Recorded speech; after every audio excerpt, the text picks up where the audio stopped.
Donc, partout où il n'y a pas, comme je l'ai dit tout à l'heure dans mon introduction, de sous-développement civique et culturel, même dans notre région Maghreb, ce genre de cercle existe. Le Maroc, par exemple, vibre de ce genre de dynamique. Pourquoi ce n'est pas le cas en Algérie? Je pense qu'un think tank, déjà, c'est un lieu dans lequel on pense.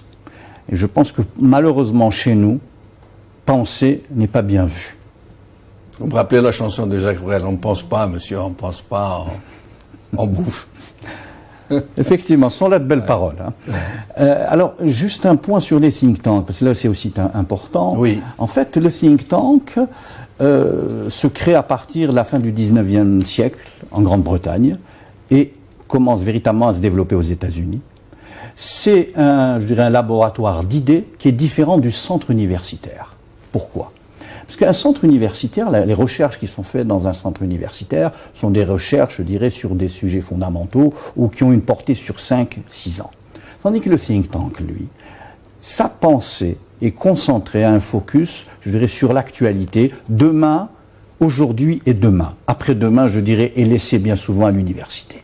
Alors, le think tank produit des notes, ce qu'on appelle bien souvent des brief policy, en anglais, des notes de conjoncture, des notes d'irrigation. À la demande des gouvernements? Alors, ça peut être le cas. D'accord. Ça peut être le cas. Il y a des think tanks dans différents domaines. Il y en a dans le domaine stratégique, c'est ceux qui sont le plus connus, dans le domaine économique, dans le domaine de la pensée, dans le domaine dans les domaines scientifiques.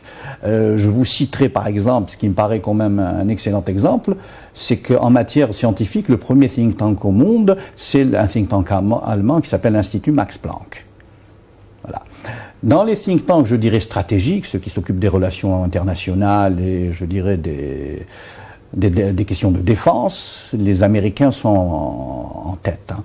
Sur aujourd'hui, d'après le classement de l'université de Pennsylvanie, qui fait foi, c'est un classement d'une université américaine qui classe les think tanks, il y a aujourd'hui au monde, je vous parle pour l'année 2014, à peu près 6500 think tanks. 1800 sont de nationalité américaine. La part du lion. Totalement.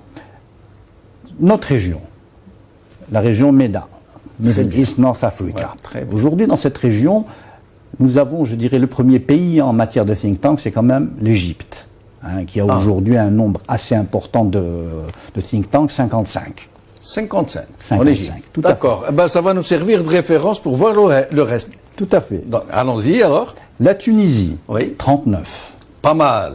39. Tout à fait. En Tunisie. Oui. Formidable. Le Maroc, oui. 30. Vous m'en direz tant. Et l'Algérie? Je ferme le banc. Ouais. L'Algérie, 12. Oula. Ouais. Alors, attendez, que je souffle. L'Algérie qui est au moins 2 fois plus grande que le Maroc, ou 3 fois. Qui est 6 ou 7 fois plus grande que la Tunisie.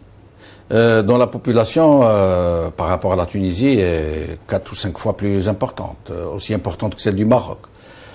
À 12 think tanks. Oui. Et le Maroc et la Tunisie en ont chacun, redites-moi, Maroc. Le Maroc en a 30, la Tunisie 39 et l'Égypte 55. C'est incroyable. Mais je vais compléter ça par d'autres chiffres. C'est significatif. Tout à fait. C'est très parlant. Hein. Tout à fait. Laissez-moi vous donner d'autres chiffres. L'Afrique du Sud, 88. Permettez-moi de siffler. Je vous en prie. Le Bénin, 18. Le Bénin, 18. Plus Bénin, que nous. 18, plus que l'Algérie. Le Kenya, 57. Le Nigeria, 51. Et là, ça démontre bien quelque chose. C'est qu'ailleurs, au sud et au nord, la pensée s'organise. La pensée irrigue les systèmes, je dirais, de décision. La pensée, aujourd'hui, est organisée et mise en réseau. Et cette pensée crée de l'intelligence. Cette intelligence est recyclée par les systèmes économiques, politiques, de santé et permet d'améliorer les performances d'un pays. Et ça, c'est fondamental. Dans de tels pays, je comprends maintenant pourquoi le Bénin, le Nigeria, que vous venez de citer, le Maroc, la Tunisie, ils sont relativement développés, ils jouissent d'une relative prospérité, qu'ils mettent à la hauteur de leurs aspirations, leurs ressources naturelles. En fait, si j'ai bien compris, un think tank, il y a des gens qui savent poser des diagnostics, mais aussi une forme de futurologie pour faire des projections sur l'avenir, pour donner des conseils aux États. Tout à fait.